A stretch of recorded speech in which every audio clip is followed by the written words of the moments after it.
Muy bienvenidos a todos. Para mí es un privilegio y un gozo poder seguir con la exposición de la palabra de Dios. Y estamos en el capítulo, en mi opinión, más interesante de la epístola a los Romanos, que es el capítulo 8, una auténtica joya en cuanto a los temas que está tocando, porque tiene que ver con nosotros, con los creyentes. Y es un capítulo que nos infunde mucho ánimo, nos da mucha alegría saber de estas cosas y podemos dar gracias al Señor por habernos revelado esa parte de su palabra. Pues lo dicho, bienvenidos a todos y damos gracias al Señor por ese privilegio de poder estudiar y escudriñar las Escrituras. Cuando yo iba al instituto hace ya muchos años, yo era un incondicional de la literatura de ciencia ficción. Me encantaba todo lo que tenía que ver con el espacio y con las aventuras que esa gente vivía, pues yendo de galaxia en galaxia, ese tipo de cosas. Tenía un héroe particular que me gustaba mucho.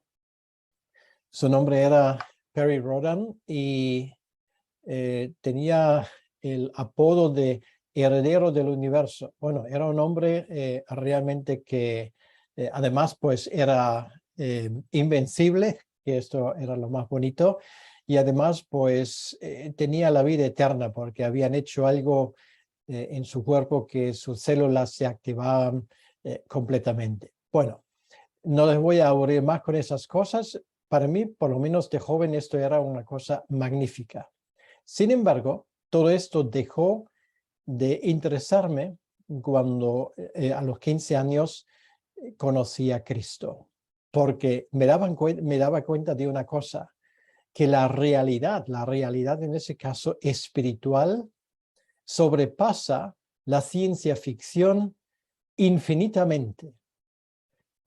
Ya no se trata de una vida eterna renovando células, sino una vida eterna que Dios nos da dándonos un nuevo cuerpo, un nuevo espíritu, estando con Él y todas esas cosas de las cuales habla la Escritura realmente para mí fue tan impresionante y sigue siéndolo tantos años después, que esas cosas que antes para mí tenían su importancia y me fascinaban, ya no me atraen simplemente por el hecho porque esto para mí ya no es suficiente. En el contexto nos damos cuenta en el capítulo 7 como Pablo ha descrito esta lucha entre carne y espíritu, entre nuestra vieja naturaleza y la nueva naturaleza. Y ahora en el capítulo 8 ya llegamos a aguas más tranquilas, porque aquí Pablo habla de lo que es un creyente. En medio de esa realidad de las luchas, que sí las hay, que sí estamos en medio de ellos, que sí en ocasiones la vida nos puede jugar una mala pasada. Sí, es cierto que en ocasiones también se nos abre ese abismo que llevamos interiormente y nos damos cuenta realmente de lo que somos capaces. Pero al mismo tiempo hay otra realidad. Y esa realidad se describe en el capítulo 8. Habla de lo que ya es y de lo que será. Y son cosas que realmente a veces nos quitan el aliento cuando estamos pensando en ello. Sin ir más lejos, el pasaje que nos tocó ahí es Romanos capítulo 8 y son los versículos 12 al 17. Romanos capítulo 8 y los versículos 12 al 17. Y voy a leer estos versículos ahora. Vamos a empezar con el versículo 12. Así que, hermanos, deudores somos no a la carne, para que vivamos conforme a la carne, porque si vivís conforme a la carne, moriréis. Mas si por el Espíritu hacéis morir las obras de la carne, viviréis. Porque todos los que son guiados por el Espíritu de Dios, estos son hijos de Dios. Pues no habéis recibido el espíritu de esclavitud para estar otra vez en temor, sino que habéis recibido el espíritu de adopción, por el cual clamamos Abba, Padre. El Espíritu mismo da testimonio a nuestro espíritu de que somos hijos de Dios. Y si hijos, también herederos, herederos de Dios y coherederos con Cristo, si es que padecemos juntamente con Él, para que juntamente con Él seamos glorificados. Hasta aquí la lectura de la palabra de Dios, de la porción de hoy de Romanos 8, 12 al 17. Vamos a dedicar ese tiempo a nuestro Señor. Gracias, Señor, te damos que tú nos das la ocasión en ese momento de abrir nuestras Biblias para meditar en estas cosas eternas.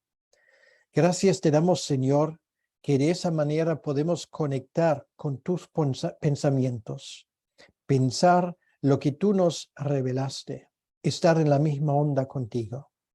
Señor, te damos las gracias por estas cosas tan grandes y tan impresionantes que tú nos estás revelando. Te pedimos, Señor, que tú bendigas ese tiempo, que bendigas a cada uno de los queridos amigos y hermanos que nos están escuchando en cualquier lugar de ese mundo. Te lo pedimos, Señor, que tú les bendigas y que sea un tiempo especial de bendición para cada uno de ellos. Te lo pedimos, Señor, en tu nombre y para tu honra y gloria. Amén. El texto de nuevo empieza con una de esas expresiones donde el apóstol Pablo conecta y saca una conclusión a lo que él anteriormente nos expuso. Ahora saca la conclusión: así que, hermanos, deudores somos. Pero ¿de qué o de quién somos deudores? No a la carne, para que vivamos conforme a la carne. No a la carne. Bueno, vamos a quedarnos un momento con esa expresión. ¿Qué significa ser deudor, pero no de la carne? Bueno, la carne, como ya hemos visto, Pablo lo usa en la epístola a los Romanos principalmente en el sentido de nuestra antigua naturaleza. Y nos hemos dado cuenta que ese antiguo yo, esa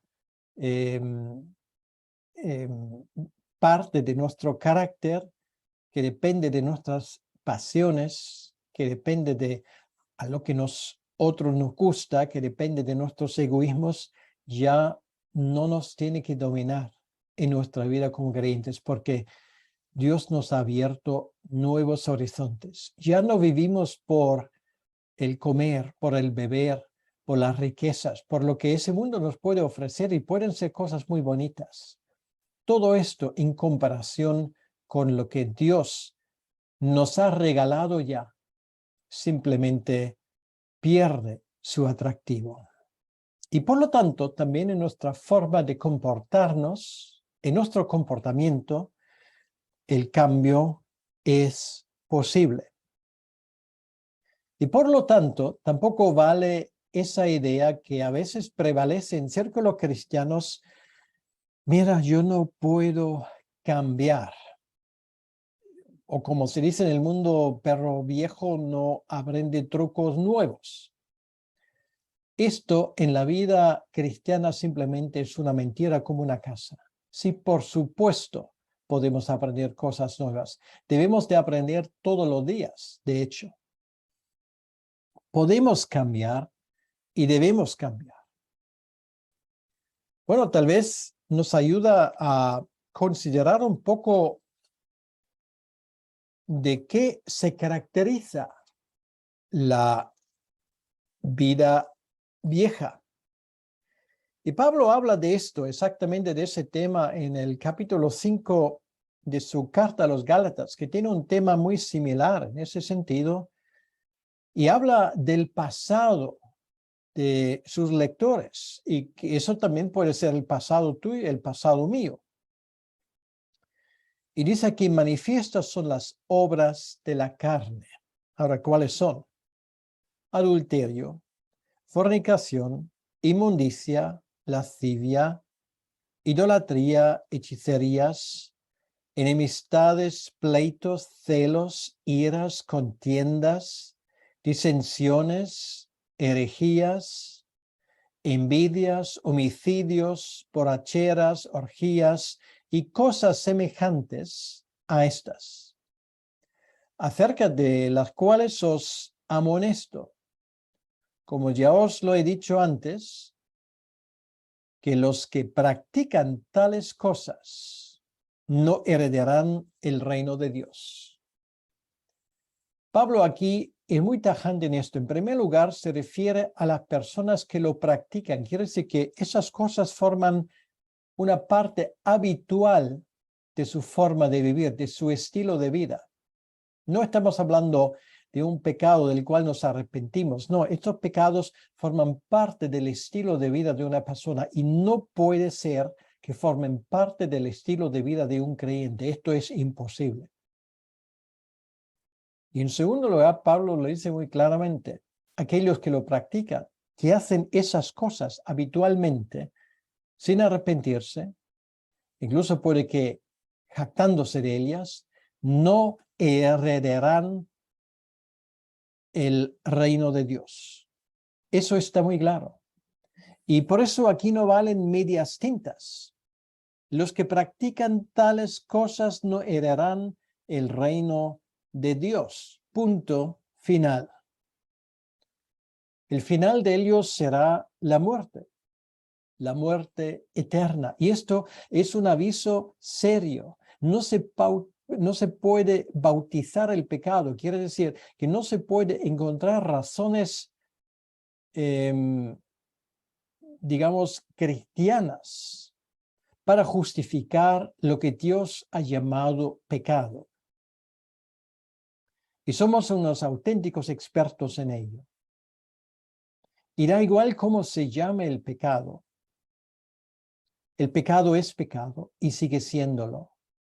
Y sin embargo, la Biblia nos dice muy claramente, los que practican esas cosas, que convierten esas cosas en su forma habitual de vida, no es que vivan una vida de cristiano carnal, como algunos dicen. No, es que no son cristianos, aunque tal vez ellos mismos se lo imaginan. De eso habla Pablo. Y una vez más lo digo, él no habla de que puntualmente podamos tener un problema con cualquiera de ese tipo de pecado. Esto es posible, porque aún vivimos en ese cuerpo que es atraído por las cosas sensuales, por las cosas egoístas que nos caracterizan. Pero de ninguna manera esto ya puede ser una opción de vida para el creyente. Siempre será un cuerpo extraño, cualquiera de esos pecados en la vida del creyente.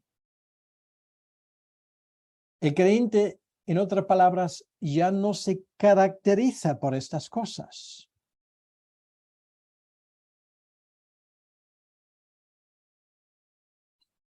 Y esto es muy importante. Y no puedo enfatizarle lo suficientemente. ¿Me permites que voy otra vez a Gálatas? Y voy a leer otra vez ese catálogo. Y piensa, en primer lugar, en ti mismo. Una cosa es que de vez en cuando caigas en esto y te arrepientes porque notas que es una cosa extraña.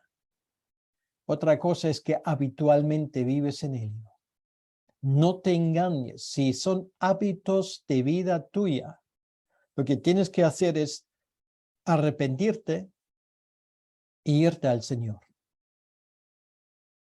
Adulterio, fornicación, inmundicia, lascivia, idolatría, hechicerías, enemistades, pleitos, celos, iras, contiendas, disensiones, herejías, envidias, homicidios, borracheras, orgías y cosas semejantes a estas.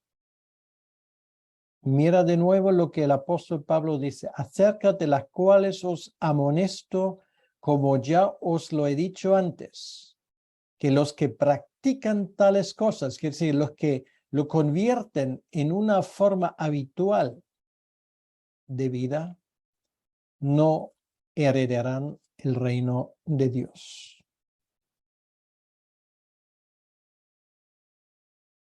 Lo que ocurre ahora en la nueva vida, aspiramos a ser cada vez más semejantes a Cristo. Es Él que nos inspira su forma de ser, su forma de vida. El mundo ya no es un referente para nosotros. Eso de que todos los demás también lo hacen, no es un argumento ya más para nosotros. Si todos los demás lo hacen, pues yo no lo voy a hacer. Y no lo voy a hacer porque Dios lo ha prohibido. Es así de claro y así de sencillo.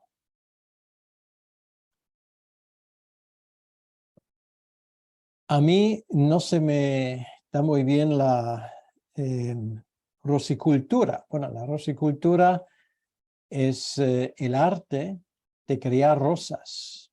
Me gustan las rosas. De hecho, hace poco, cuando estuvimos en Madrid, pasamos por un parque muy bonito donde tenían una exposición de las rosas más bonitas del país. De hecho, había un certamen y la verdad es que nos quedamos impresionados, aunque algunas de las rosas ya habían pasado de su punto más bonito. Pero se nos explica que para cuidar una rosa y para hacer que esa rosa florezca lo más bonito posible, hay que cortar los brotes del tronco antiguo para que no le quiten fuerzas a la flor.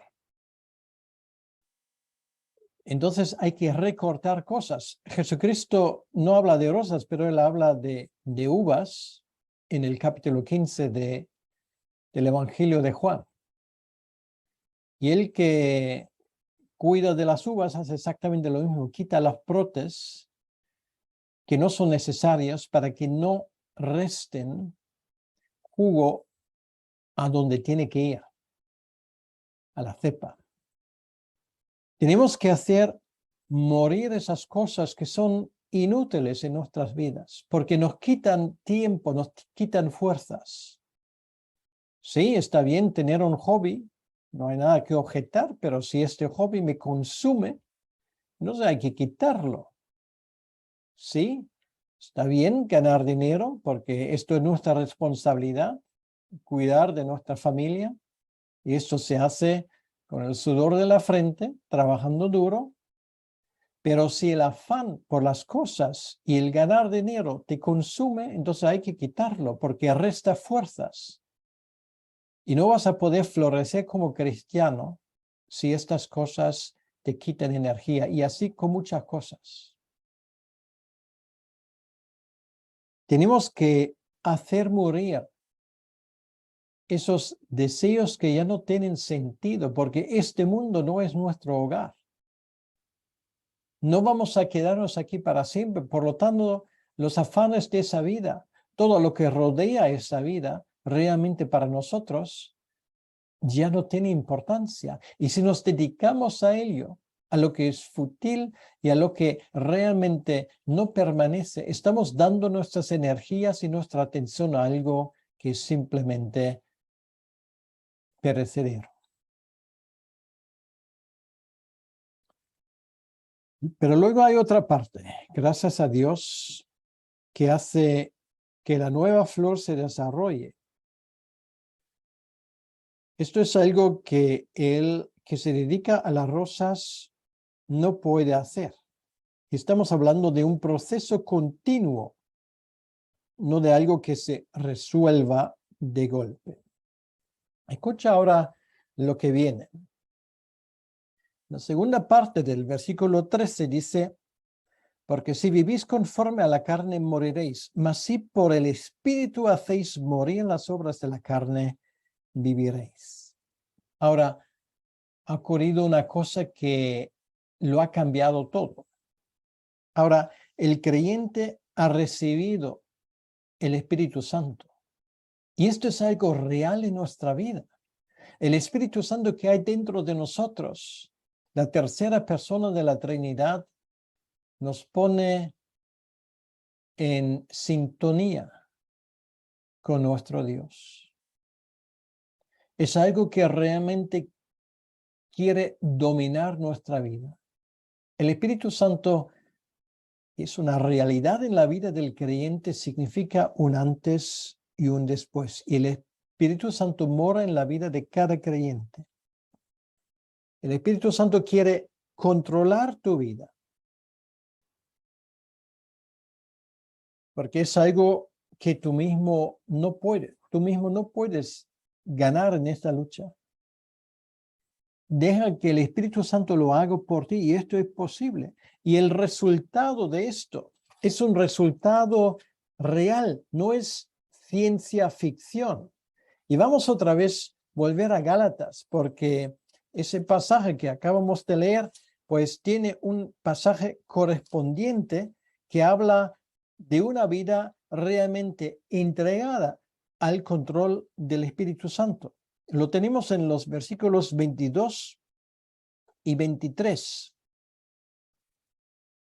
Segundo, voy a buscarlo. Gálatas 5, 22 y 23 dice, mas el fruto del Espíritu es amor, gozo, paz, paciencia, benignidad, bondad, fe, mansedumbre, templanza. Contra tales cosas no hay ley. Esto también es una realidad. Y este fruto del Espíritu Santo debe de ser patente en la vida de un creyente. ¿Cierto? No siempre, no con todo su vigor, pero tiene que ser una constante. Ahora, ¿qué significa todo esto? Esto significa que no solamente el Espíritu Santo dentro de nosotros es una realidad, sino ha pasado otra cosa. El Espíritu es el Espíritu de la adopción, porque certifica que algo fundamental ha cambiado en nuestra vida. Ahora somos hijos adoptivos de nuestro Padre en el cielo. Y esto es una realidad en la vida de cada creyente. Es algo muy especial. Pablo nos da unas cuantas verdades acerca de esto. ¿Quiénes somos como creyentes? Y la primera cosa que aprendemos en el versículo 14 es que, de nuevo hablando del Espíritu, Él nos guía. Dice que porque todos los que son guiados por el Espíritu de Dios, estos son hijos de Dios. En otras palabras, si no eres guiado por el Espíritu de Dios, no eres hijo de Dios.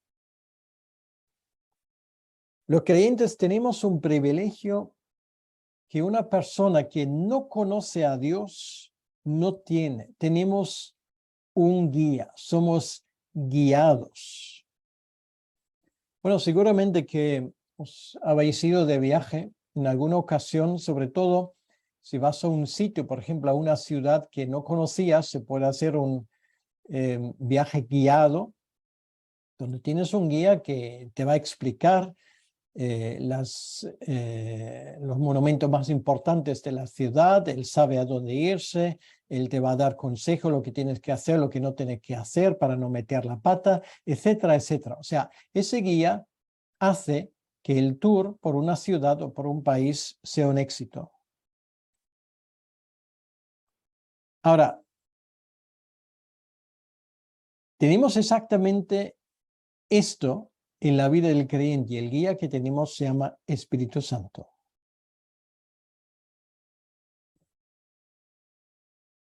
Es exactamente lo que Pablo tiene en mente aquí.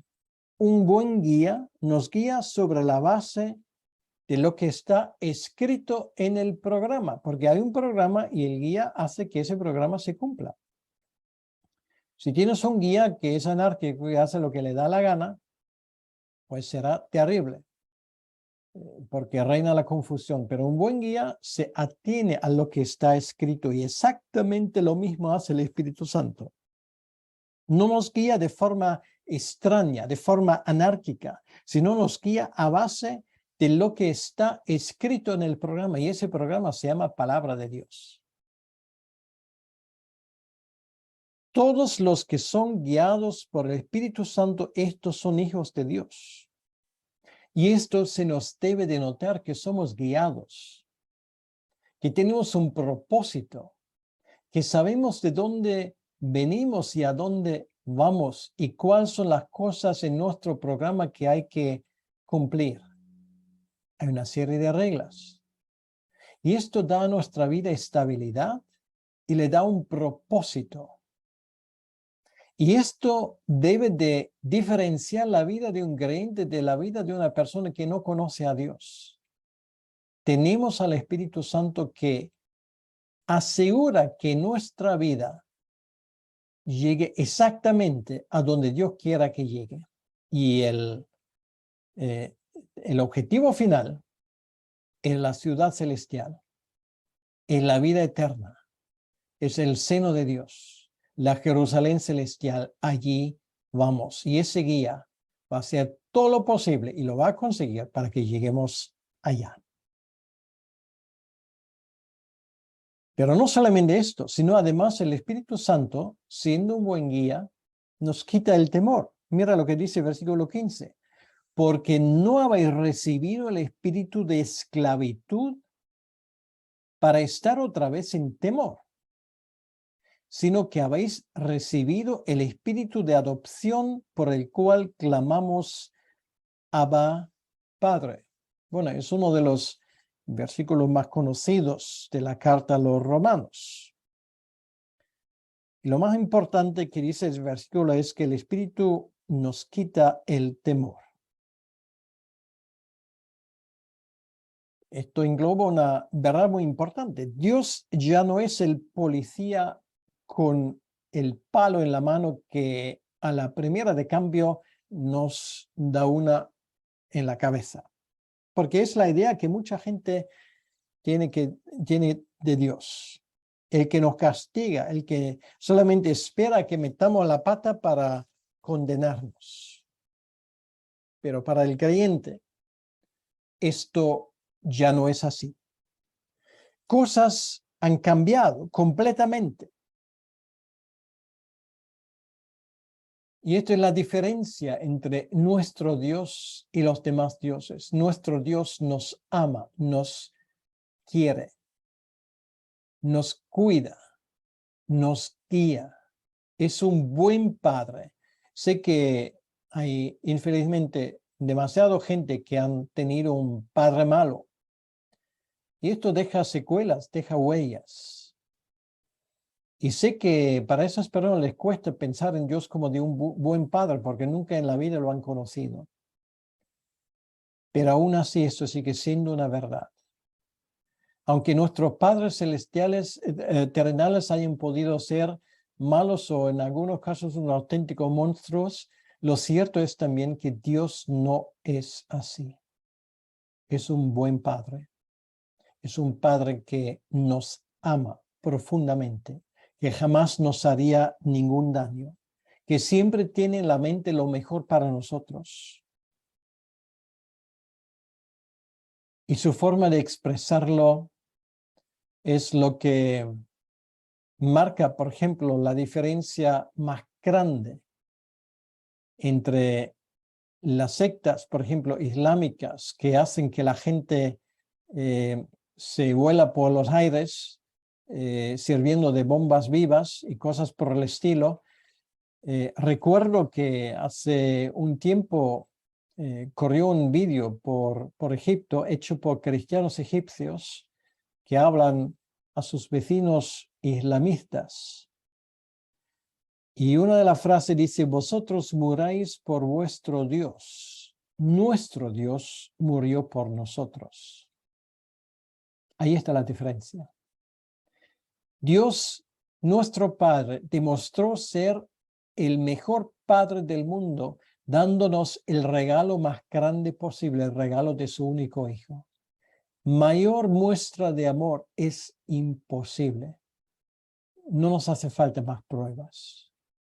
Él no escatimó ni a su único Hijo. Pablo lo va a escribir dentro de unos versículos. ¿Cómo no nos dará con él todas las demás cosas? Es la suprema muestra de su amor incondicional. El miedo es lo que caracteriza a nuestra generación. La gente tiene miedo de todo. Y parece que eso va en aumento cada día más. Y los medios de comunicación hacen lo suyo para fomentar y aumentar ese miedo.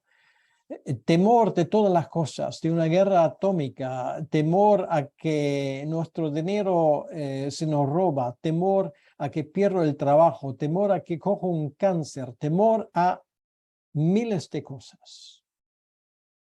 Cuando la gente vive atemorizado es perfectamente esclavizable. Es un hecho. Pero Dios no quiere que seamos esclavos del mundo, de esos temores. Dios quiere que seamos libres y que libremente le sirvamos a Él. ¿Y de qué tiene el ser humano más miedo? Pues normalmente de la muerte, de lo incierto. Intuye que tiene que dar cuentas de sus actos. Intuye que es un salto al vacío y no sabe qué viene después. Pues el creyente ya no tiene ese temor. Para el creyente la muerte ya no es algo del cual hay que temer. La gente en nuestro alrededor que no es creyente tiene miedo al futuro, a lo que puede pasar. El creyente no tiene ese miedo, porque su futuro está asegurado. Que nos pueden quitar la vida, pues sí, es posible. Pero esto para nosotros será más gloria aún. Será la puerta a la vida eterna. Será gloria en gloria. Y es bueno que nos acordemos de estas cosas. Nuestro futuro está asegurado. Y para esto no necesito yo un sistema de pensiones garantizado por el Estado. Dios cuida de mí. Y tenemos otro privilegio. Dios es un Padre que nos ama. Nos dirigimos a Él como Padre. Es un fenómeno único. Nunca ningún judío se dirigió a Dios en estos términos, llamándole a Dios Padre, como lo hace el Señor Jesucristo. 21 veces en el Nuevo Testamento, Jesucristo se dirige a Dios en oración como Padre. Y fíjate que tú y yo tenemos el mismo privilegio. El término aquí incluso es más tierno, es como papá. El Espíritu mismo da testimonio a nuestro espíritu de que somos hijos de Dios, dice el versículo 16, pero antes dice que ese espíritu de adopción hace que clamemos Abba, papá, padre. Y esto nos da intimidad y confianza con nuestro Padre. Estamos orgullosos de Él. Yo recuerdo que cuando nuestro hijo Samuel era pequeño, yo solía ir con él a veces al parque para que jugase un poco con sus amigos. Y a él le encantaba jugar al pilla-pilla, esto era su juego favorito. Y recuerdo que en una ocasión yo estaba sentado en un banco y Samuel allí encontrándose con un amiguete, mira hacia mí y le dice a su amigo, mira, este es mi papá. O sea, estaba obviamente orgulloso de mí. Esa voz de mi hijo me sonaba como música. Este es mi papá. Es un privilegio de los cristianos decir, este es mi papá. Mi Dios no es un Dios cruel. Sí, los hombres le pintan así. Causan un desastre y luego echan la culpa a Dios. Han hecho de este mundo un auténtico infierno, un mundo que Dios preparó como un auténtico paraíso, y luego le echan la culpa a Dios y le dicen, ¿y cómo Dios puede permitir todas estas cosas? O sea, más absurdo no puede ser un argumento. Es como si tú empujas a alguien bajando la escalera para que caiga y dice, ¿y por qué corres tanto? Es absurdo. Nuestro Dios es un Dios de amor. Es el creador de los cielos y de la tierra y además se ha convertido en mi papá, en mi padre, que me guía y que me envuelve en su amor tierno. Y quien tiene un padre así ya no tiene que temer nada y a nadie. Porque es cierto que Dios ahora me mira con benevolencia, no por mí, sino por el sacrificio de su propio Hijo, que me ha comprado con su sangre y ha pagado el precio de la adopción. Formo parte ahora de la familia. Y esto se ha aplicado a mi vida. En momentos difíciles de tu vida, en momentos de angustia, cuando suben las aguas y cuando te sientes amenazado, tú puedes gritar a tu papá y él estará ahí. Estos gritos no se encuentran con oídos sordos. Él escucha el clamor de sus hijos. Por eso el creyente no tiene por qué temer miedo. Leyendo estos versículos, ¿quién no piensa en la parábola del hijo pródigo? Nos fuimos de casa, queríamos hacer las cosas a nuestra manera, no tal como nuestro padre lo tenía planificado. Finalmente volvimos. Y curioso que el hijo pródigo al final no echa la culpa a su padre y le dice, bueno, haberme cuidado mejor, no haberme dejado ir. No, él asume la culpa, no lo echa a su padre. Y por otro lado, en vez de encontrarse con un viejo gruñón, se encuentra con un padre que le hace entender sin preguntar nada más que forma parte de la familia.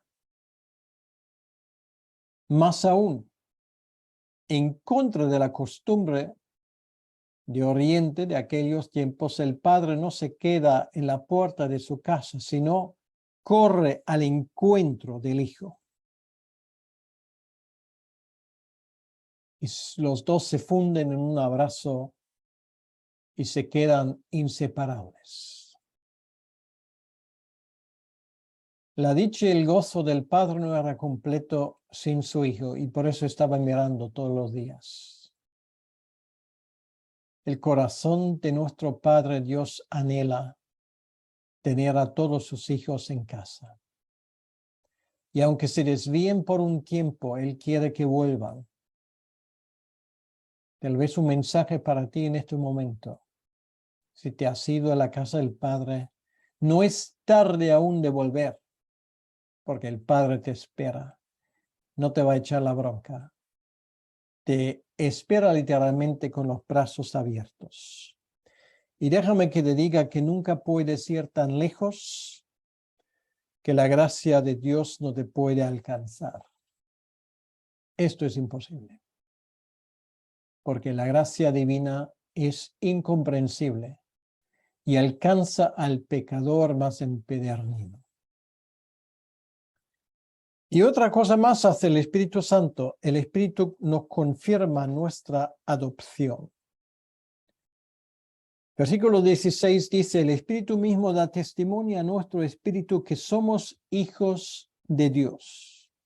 Tenemos la certeza de nuestra salvación. ¿Por qué? Porque el Espíritu Santo lo confirma a nuestro espíritu humano. Esto se llama seguridad de salvación. En este mismo momento, si murieras, ¿sabrías que estarías en el cielo? ¿Lo sabrías? ¿Escuchas aparte la palabra de Dios también la voz del Espíritu Santo dentro de ti que te dice, eres hijo, eres hija de Dios? Esto nos da confianza en nuestros momentos más difíciles. Esto te va a dar confianza en los momentos cuando estás a punto de dejar este mundo. No puedes caer más hondo que en las manos de un Dios que te ama. Y ahora puedes respirar, porque esto es una realidad, debería serlo también en tu vida. Si has nacido de nuevo, tienes el Espíritu de Dios. Si no has nacido de nuevo, no lo tienes. Y ese Espíritu te lo confirma. Juan lo escribe así en Primera de Juan, capítulo 5, versículo 13. Lo voy a leer. Primera de Juan 5, 13. Dice, estas cosas os he escrito a vosotros que creéis en el nombre del Hijo de Dios, para que sepáis que tenéis vida eterna y para que creáis en el nombre del Hijo de Dios, para que sepáis que tengáis vida eterna.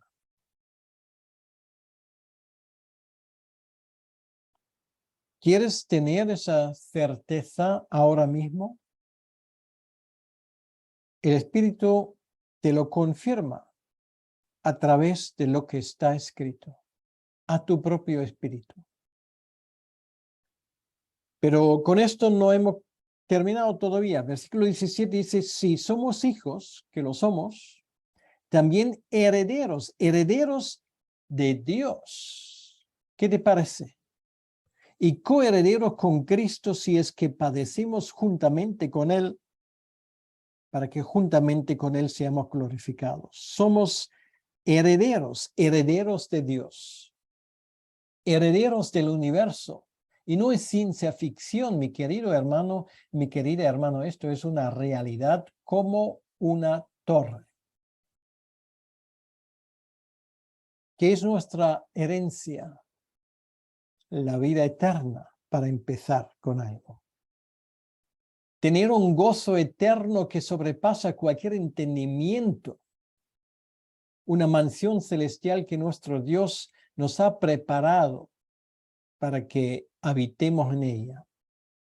Esa paz que inunda nuestra alma para siempre, de la cual ya tenemos unas muestras, cuando en medio de las tormentas estamos confiados, mirando al cielo, sabiendo que estoy en manos de un Padre amante.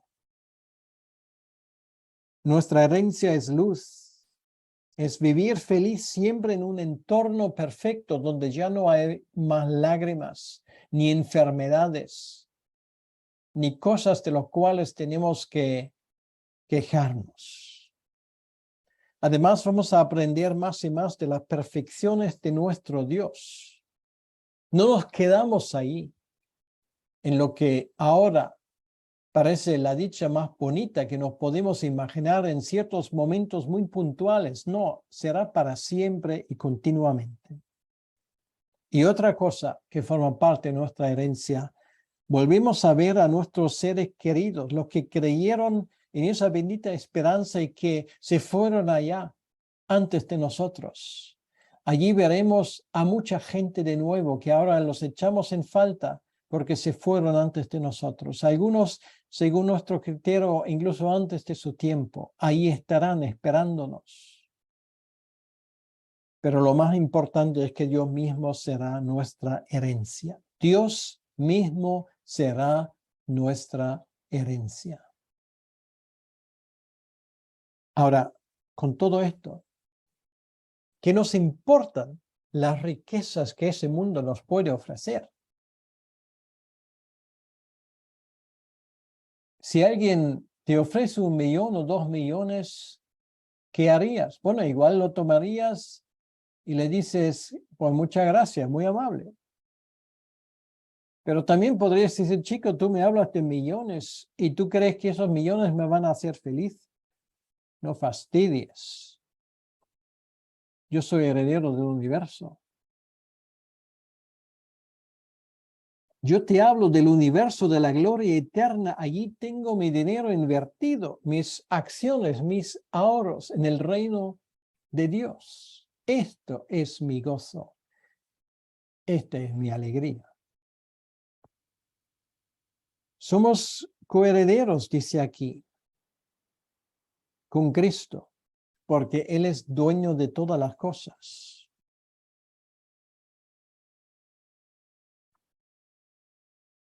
También vamos a compartir no solamente en su gloria, sino eso también es cierto en el tiempo que nos queda aquí en sus padecimientos. Según el Timoteo 3:12 dice que aquel que quiere vivir piadosamente sufrirá persecución, y esto es algo que nos toca hasta que el Señor nos llama a su presencia. Es normal que nos persiguen. ¿Por qué? Porque nos odian por eso, por nuestra esperanza, porque no bailamos a su música y esto les fastidia. Padeceremos persecución. Por eso ese mundo nos desprecia, nos margina, nos persigue. En este mismo momento hay millones de personas en este mundo llamándose cristianos que están siendo matados, torturados, marginados, vituperados, simplemente porque siguen al mismo Señor que tú y yo. Y sin embargo, no se lo pensarían dos veces a la hora de tomar la misma decisión de seguir a Cristo. Pero llegará ese momento cuando todo esto queda atrás, cuando dejamos este mundo atrás y estaremos ya en la gloria, esperando a cuando llegue el día de la bendita resurrección. Y llegará también. Vi un nuevo cielo y una nueva tierra. Ese nuevo cielo y la nueva tierra donde ya no habrá llanto, ni lágrimas, ni clamor. Esta es la panorámica que nos espera. Voy a concluir. Nada menos que la presencia bendita del Espíritu Santo en nuestras vidas es el cristianismo auténtico. El que no tiene al Espíritu Santo no tiene a Cristo. No es suficiente tener una convicción intelectual de la importancia de Jesucristo. No es suficiente compartir sus ideales éticos. No es suficiente decir voy a vivir como Jesús. Tenemos que tener el Espíritu Santo. Esto es la marca de un cristiano. Y su ausencia es la garantía de la liberación del poder, su presencia es la garantía de la liberación del poder del pecado. La lucha está allí, pero poco a poco Él nos va a ir transformando y Él nos guía. Tenemos esa columna de humo y de fuego por delante y algún día nos guiará al país prometido. ¡Qué bendita esperanza tenemos! Pues allí quiero estar yo y me gustaría que tú me acompañes en esto. Anhela y busca primero el reino de Dios. Busca a Cristo y ven hoy. Vamos a orar. Señor nuestro Dios, queremos darte las gracias por este día. Queremos dar las gracias por estas grandes promesas que tenemos en este pasaje. Y pedimos, Señor, que tú bendigas lo que acabamos de escuchar. Pedimos, Señor, que esta bendita esperanza cristiana sea constante en nuestras vidas. Te lo pido por cada uno de mis hermanos. Y si hay una persona que en ese momento aún no te conoce, te pido que sea hoy el momento de su salvación. Te lo pido en tu nombre, Señor, para tu honra y tu gloria. Amén. Que Dios te bendiga.